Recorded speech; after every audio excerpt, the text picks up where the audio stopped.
In the bustling heart of a modern city stood Oak Ridge Memorial Hospital, a towering symbol of healing, hope, and humanity, and walking briskly through its white-lit hallways was Dr. Eric. Respected, reliable, brilliant. At 38, he was considered one of the top neurosurgeons in the country. But what made Eric special wasn't just his skill, it was his humility. You see, Eric had a rule. It doesn't matter who gets the credit. What matters is that the patient lives. To his colleagues, this sounded noble. To some, even naive. In a world obsessed with accolades, awards, and headlines, Eric quietly stitched lives back together, never asking for the spotlight, never needing applause. Until one day, everything changed. It was a rainy Thursday afternoon. The hospital's emergency line buzzed. A horrific accident. A school bus. 42 children. Critical. The trauma team was assembled instantly. Eric was already in the OR, mid-surgery. He quickly wrapped up, sanitized, and ran toward the emergency ward. Chaos, screams, blood. He didn't flinch. He led the team like a conductor of an orchestra,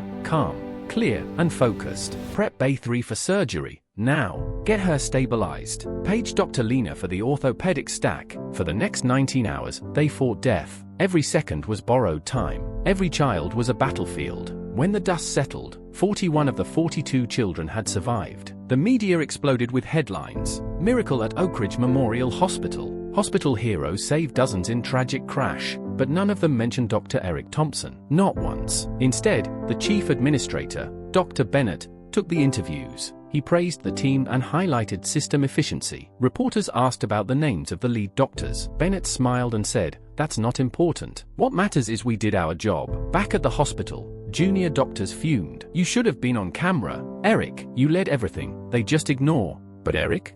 He just smiled. Doesn't matter who gets credit, remember, they didn't understand. Some called him foolish. Others called him fake. But one young intern named Zoe, she saw something different. She watched how Eric treated everyone, from janitors to surgeons, with equal respect. How he stayed late to debrief with families. How he quietly left food for nurses pulling double shifts. And how he kept showing up without needing a spotlight. Months passed. Eric continued doing what he always did, until one day, he got a call from the Minister of Health's office. There was a national conference on healthcare leadership, and Eric Thompson had been nominated by his peers to speak. He was confused. "I've never done anything public. Why me?" Zoe smiled.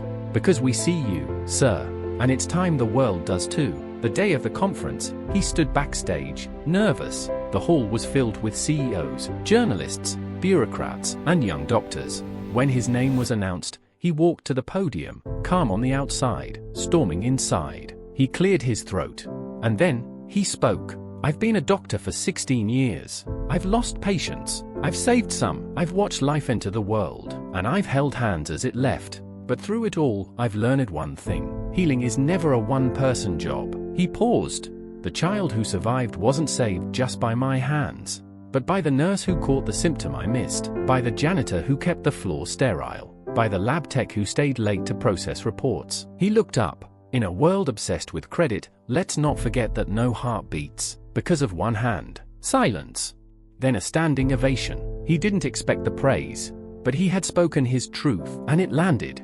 In the months that followed, something beautiful began to shift. Doctors in hospitals across the city started acknowledging their teams more openly.